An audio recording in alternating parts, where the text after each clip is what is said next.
Hello, everyone. Today we're going to be looking at the culture of the American colonies in the first part of the 18th century, so essentially 1700 to about 1760. And we want to look specifically at religious life, what is going on in the colonies intellectually, and also then be able to see what society looks like in the first half of the 1700s.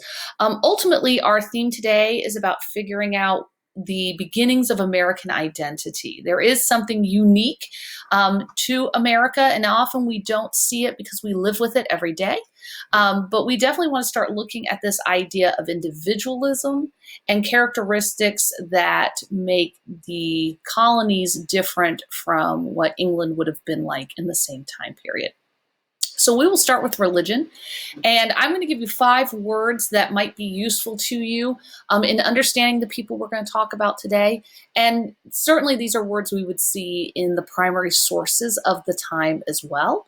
The first word is gospel, and gospel really means 2 things. It means the good news, literally, for Christian culture.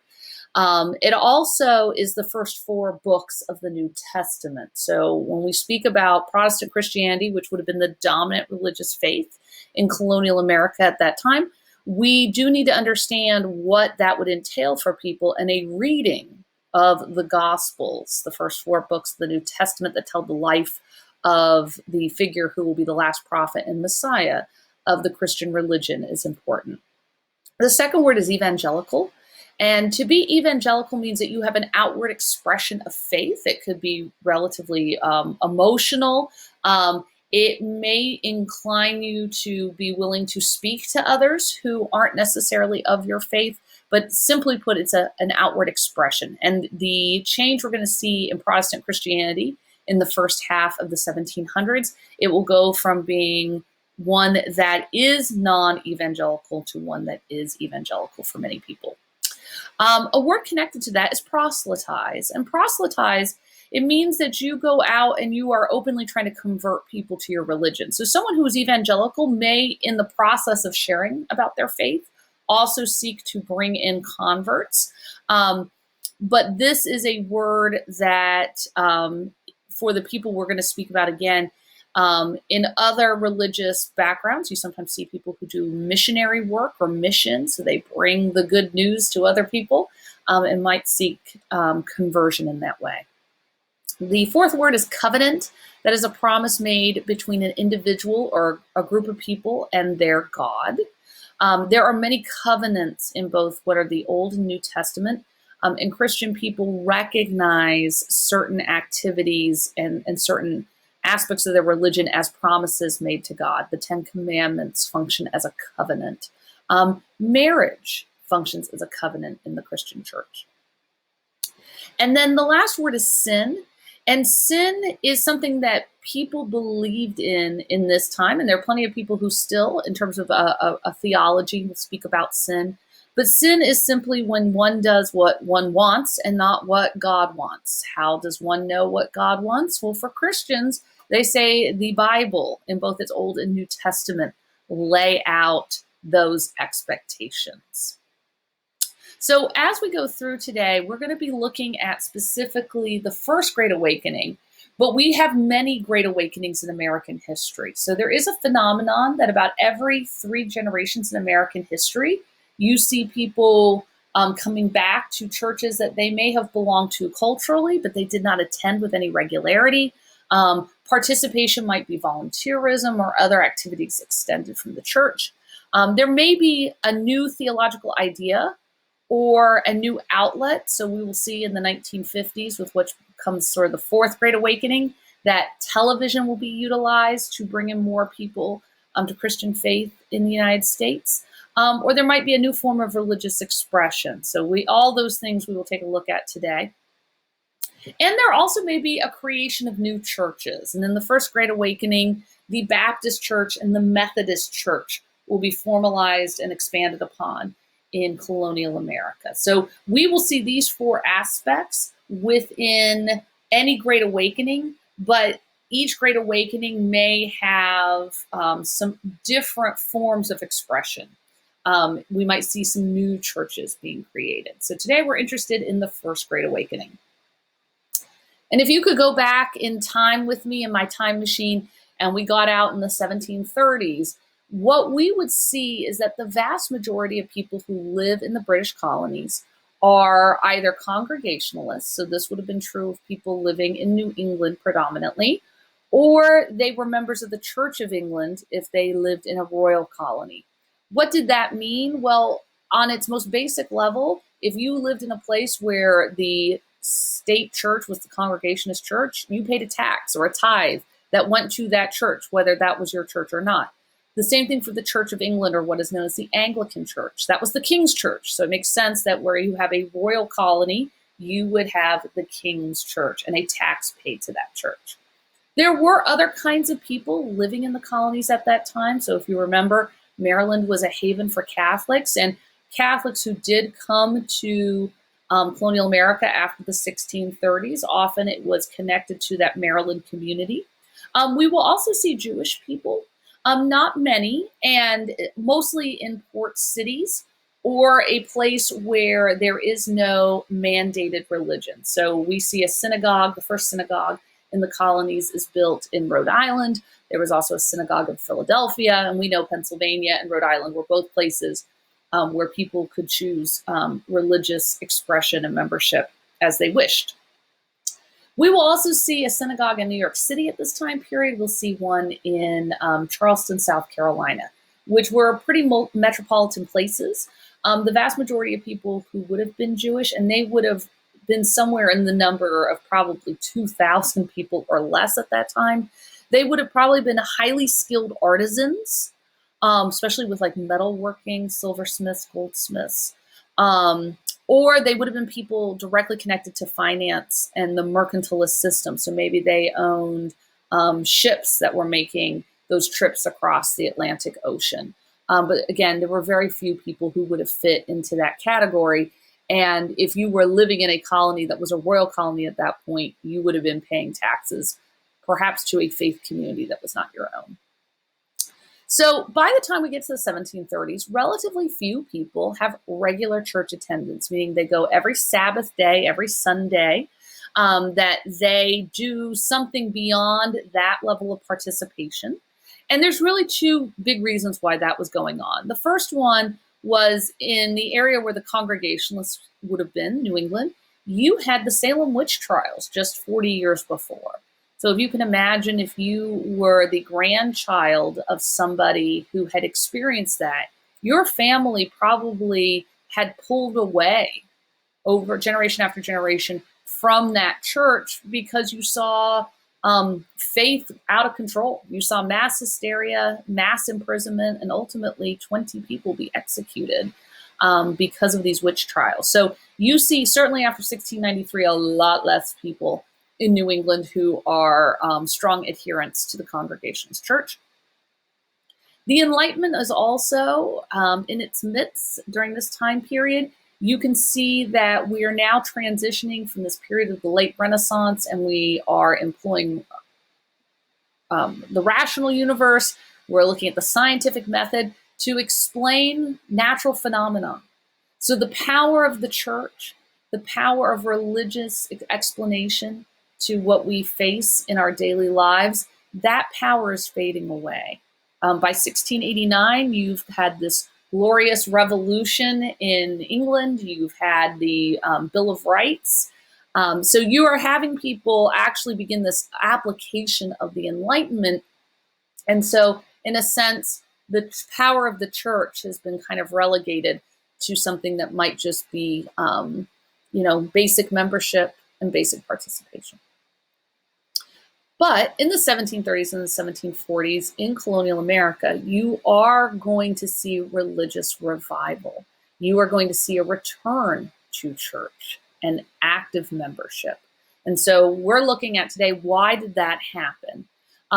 As a part of that phenomenon, you're going to see people now believing that they have a personal relationship with God. That was something that the major religions of the time didn't talk about before the 1730s. But we're going to see two leaders in particular, Jonathan Edwards with the Congregationalist Church and George Whitefield with the Church of England, who are going to be encouraging people to consider that they are not just passively receiving God's word, or they just simply attend. They are people who should, as an individual, consider their relationship with God.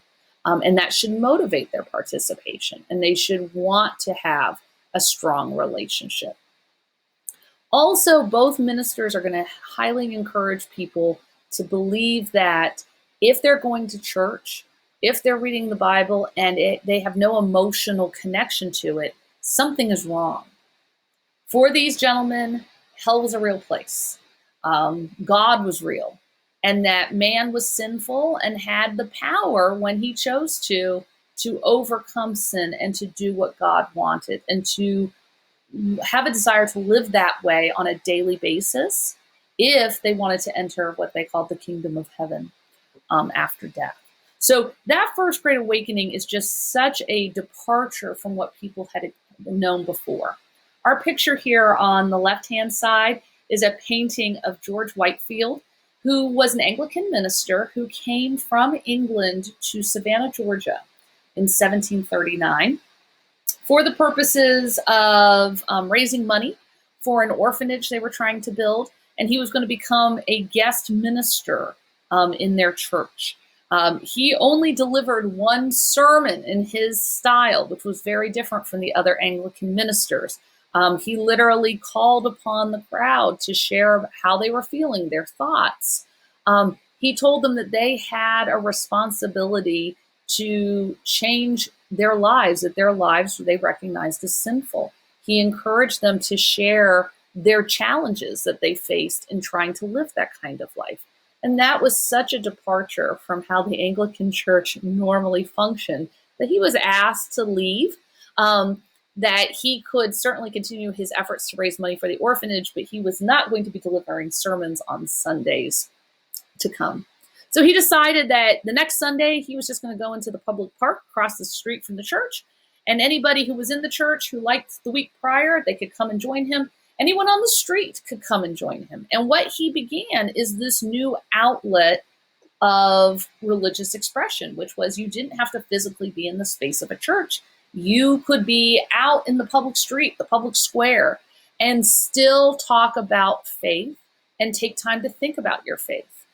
He began to do this all over the colonies. He actually traveled to all of those in the first 2 years that he came to the colonies.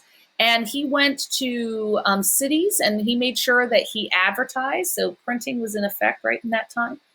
So he let people know that he was coming, and sometimes he would stay several weeks in an area. Sometimes it would just be a single day. Sometimes he would preach multiple times in a day. It didn't have to be Sunday. It could be in the middle of a Tuesday. But he wanted people to engage in thinking about God and having a personal relationship with God. He believed that that was the way things should be. Not to be outdone, Jonathan Edwards, 2 years later, is going to be doing something very similar. And historians are not 100% sure whether he was directly influenced by what George Whitefield was doing, because people would have been talking about this. This would have been announced in newspapers. He certainly knew of his existence, although they were leaders of different churches. But Jonathan Edwards, as a Congregationalist minister, his family came in the Great Migration. His father and grandfather were both Puritan ministers of high esteem in colonial Massachusetts and Connecticut. So he was someone who had made a name for himself, had a family reputation of being what was considered a Congregationalist minister of the highest rank. But he is going to inherit a community that is in strife. Puritans believed in sobriety. The original Puritans did, at least. They didn't drink. And after 60, 70 years of settlement, the culture has begun to change. And drinking to excess, active use of alcohol on a regular basis has become a norm. In his community, they were worried about teenagers who seemed to be engaging in acts of vandalism, getting into fights. Teenage pregnancy and premarital sex seemed to be pretty common. So he felt his community was out of control. And in 1741, a young man from that community who'd been already caught, arrested several times for things like vandalism and fighting, public drunkenness, was killed accidentally. He was intoxicated at the time.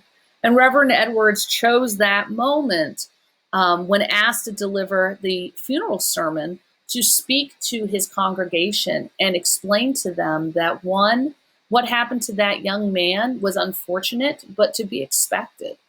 That young man was living his life without the interest of God in mind.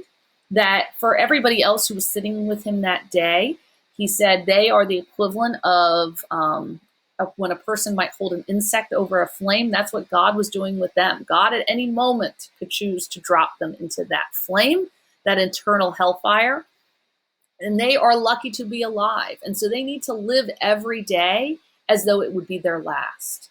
And they need to consider that in terms of their sinful behavior. That sermon becomes known as Sinners in the Hands of an Angry God. And for some people in the Congregationalist Church, it will be the thing they needed to hear. It will change their behavior. It will revitalize their community. For other people, it is such a departure.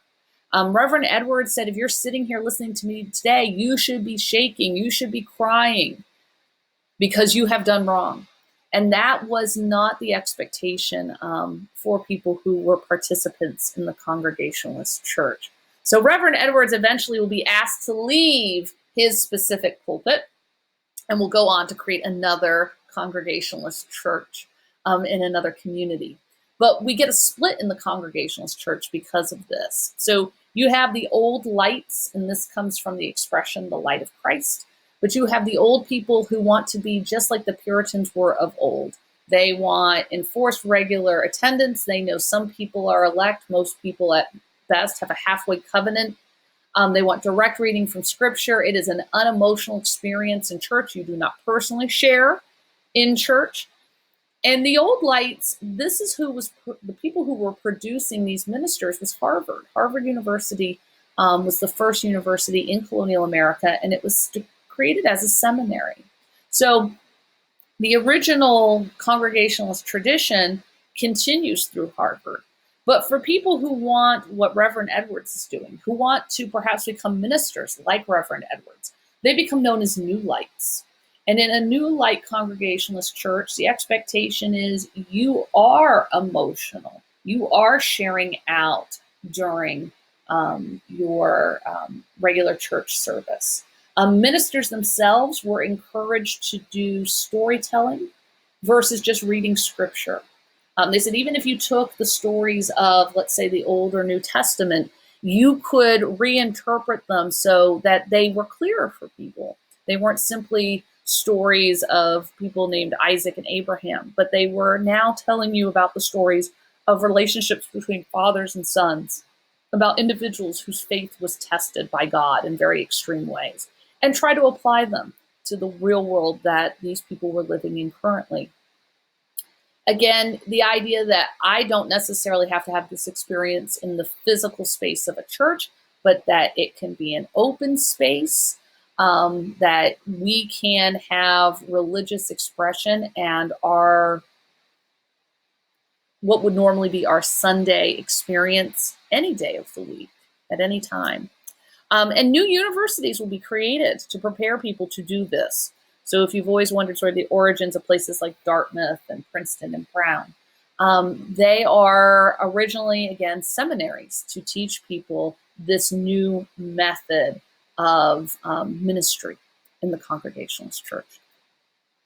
But as we approach the latter part of the 1700s, we can definitely see that there was a huge growth in the number of churches. So the Anglican Church, the Church of England, was, somewhere around 100 physical churches throughout all of the colonies in 1700. There are 4 times as many by 1780. And yes, there's continued immigration. And yes, there is going to be natural increase, so people having people, but not at that level. We're also going to see that there are going to be some new churches. So the Baptist Church was a group of people in the early 1700s who pulled away from the traditional Congregationalist, Lutheran, Anglican tradition that existed, because they did not believe that the practice of baptism on children was theologically real. They believed that adults only could make that faith choice, and therefore the act of baptism was symbolic of that adult choice and adult connection to God. By the 1740s, they are an official church. They are training ministers. And certainly you can see that they are going to have more than a tenfold increase over the period of the 18th century.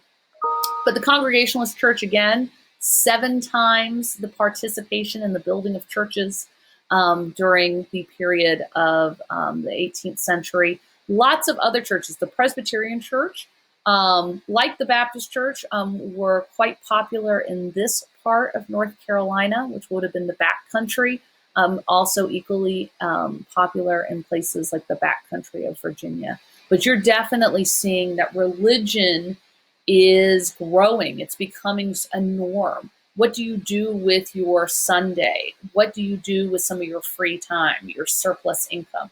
It's going back into your faith community. Why is this happening in colonial America and not happening in England of this time? Probably for a couple of reasons. Certainly England from the 1400s through the mid-1600s had continuous upheaval because of religion. Religion could literally get you killed. With that never-ending fight, it seemed, between the Protestant and Catholic factions. You also have colonies that are being founded in the 1600s by English people for the purposes of creating religious havens or being able to practice their religion in ways that they could not. So when we look at all of those communities that were created in Massachusetts, Connecticut, in the early 1600s, Maryland. When we look for Catholics, when we look at somewhere like Pennsylvania, for not only a haven for Quakers, but will also become a place that anyone can practice their religion. You can see that pretty early on, we're sowing the seeds for this idea that not only is there religious freedom, but that we have religious freedom because there's the expectation that there is religious participation of some kind.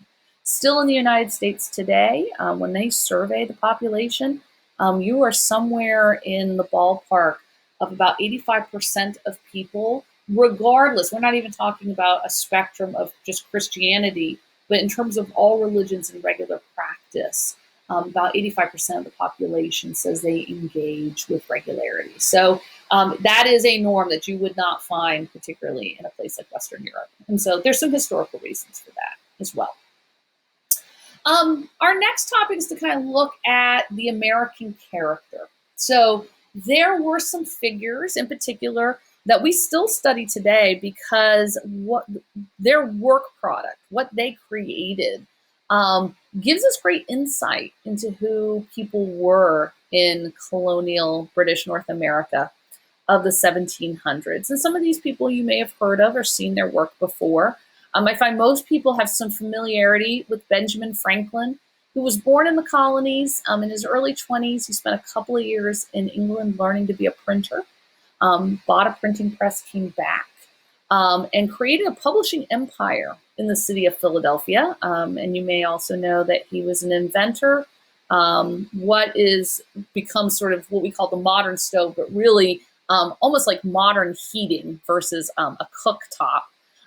Is something that he invented. He invented bifocals.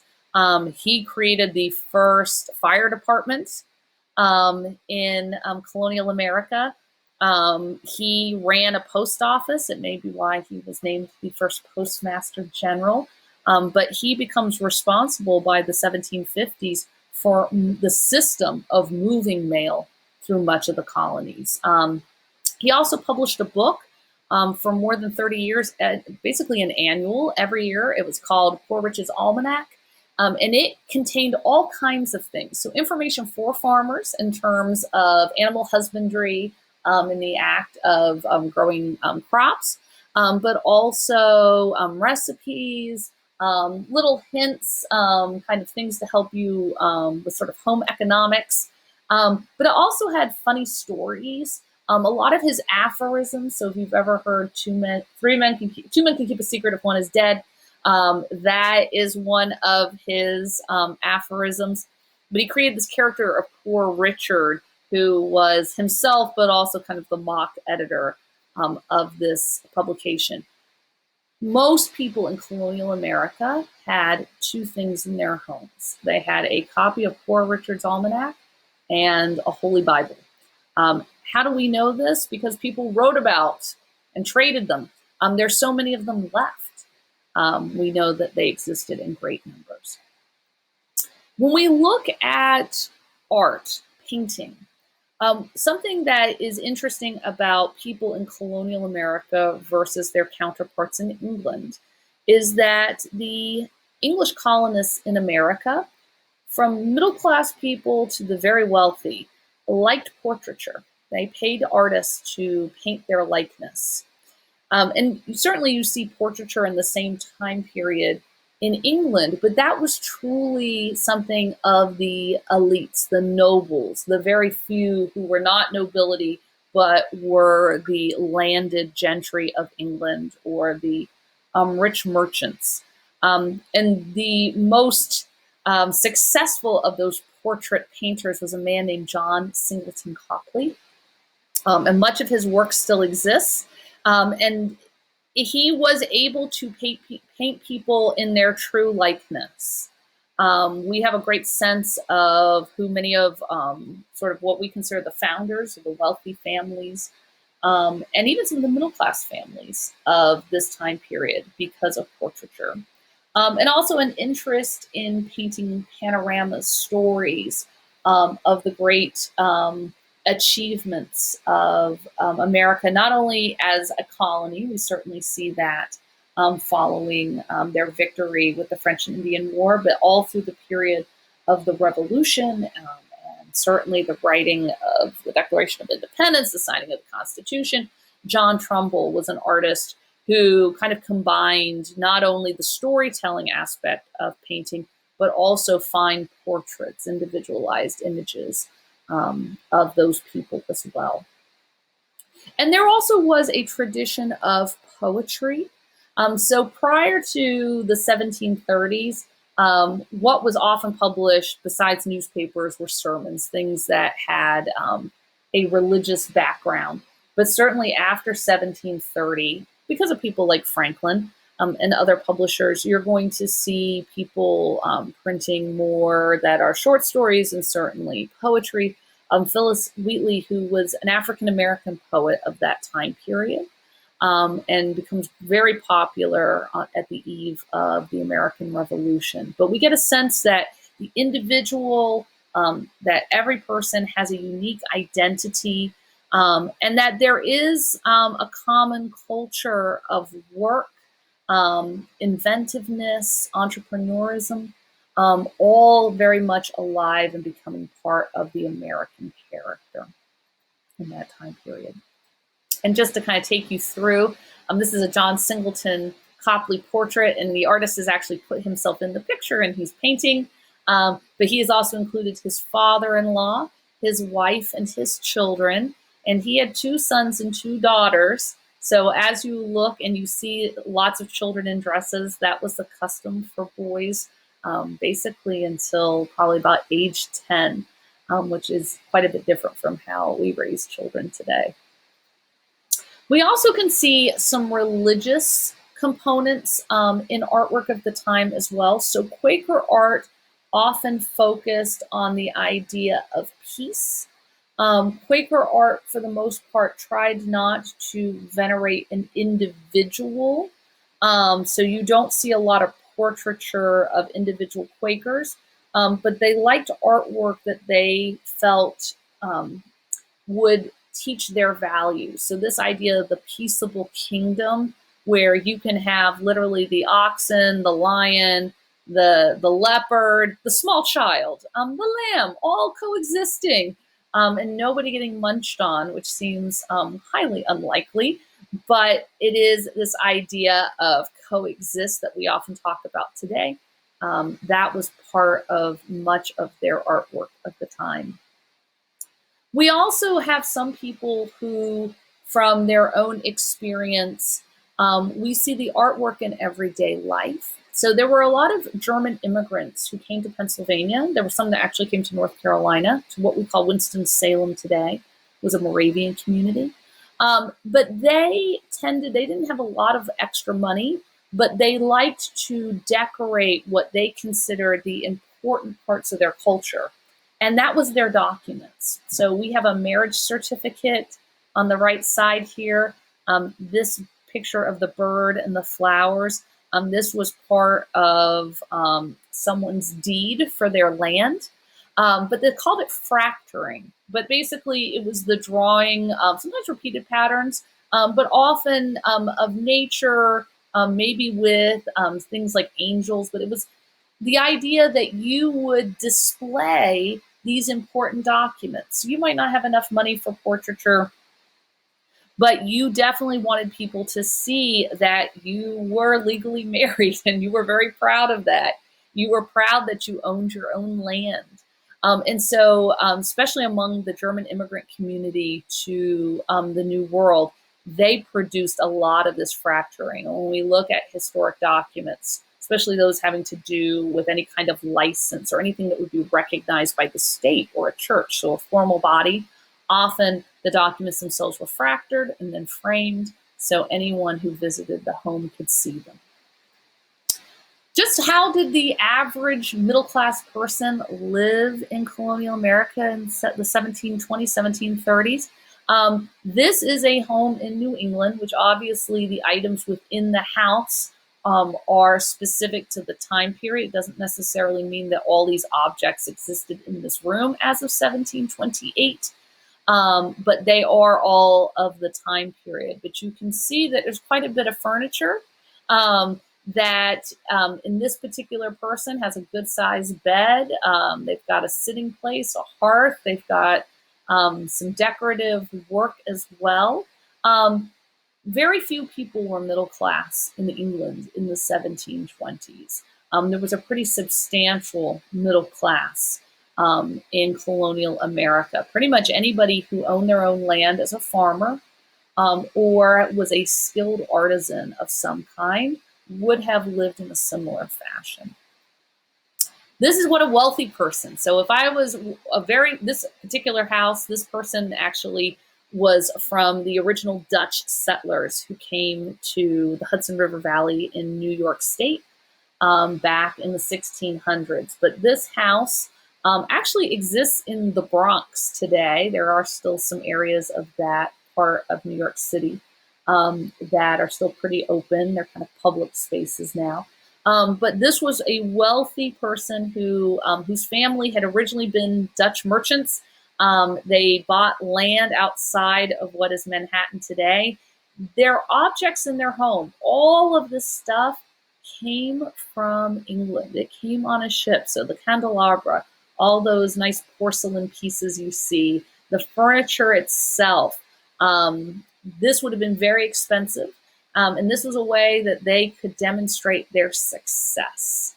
But just to kind of give you a sense of how people lived, most people would have lived something closer to this. They might not have had as many objects. They may have had more simple furniture, but this would have been far more commonplace than this would have. This was a few people who would have lived as well like this. So the last thing to talk about in terms of understanding American colonial identity is the influence of the Enlightenment. And for students who've taken civics, we've probably talked some about this intellectual movement where people are re-examining the purpose of government. They are talking about the role of the individual versus that of the collective. And the idea that the natural place of people should be one of the greatest liberty. And that liberty may see itself in political life and voting. It could see itself in religious life and that expression or the choice not to have religious expression. But ultimately, that individuals are who we should be thinking about. That it should not be that one person has more power over another, but that we are, as a humanity, equal. And obviously, those ideas are getting refined over time because women didn't vote in that time. There was slavery in many parts of colonial America at that time. Um, and certainly, when we talk about the important philosophers of the Enlightenment, certainly John Locke and Montesquieu and Rousseau, um, their ideas are ultimately going to be the bedrock of what become the early documents, not only in colonial America, but in the United States of America during the American Revolution and the time to follow. But somebody else we could also add there is when we speak of Adam Smith and his discussion of capitalism, the invisible hand, people acting in their self-interest, this is also all part of the Enlightenment as well. Enlightened people read and believe reading is a value. So early on, literacy in colonial America was a value of the Puritan people because they believed as a part of their religion, their theological understanding was that each individual had to be able to receive the word of God and therefore read. We are going to see that expand to this larger secular Enlightenment culture, that to have the most freedom, to have the most individual efficacy, to be able to participate in government, reading is essential. And so print culture was incredibly important to people in colonial America, and there were much greater levels of literacy in colonial America than amongst the English counterparts at that time. And definitely the idea of being able to openly dialogue about these ideas was certainly a value of colonial America. And definitely as we get in the years past the French and Indian War, we will see more and more of these Enlightenment values becoming core to the being, certainly, of the leaders who will emerge in the latter part of the 1700s. Some things that are happening culturally, some changes that are coming about after 1750, you are going to see greater social stratification. So after 1750, you are going to see certainly people who had once been middle class or people who had loved ones who fought in colonial wars see a reduction in their circumstances. And so you do see this merchant class growing, but you may see some of the people who originally came here are going to perhaps live not as well as their parents or their grandparents who originally came to colonial America did. Land ownership, particularly in the Northeast, is going to be smaller and smaller plots.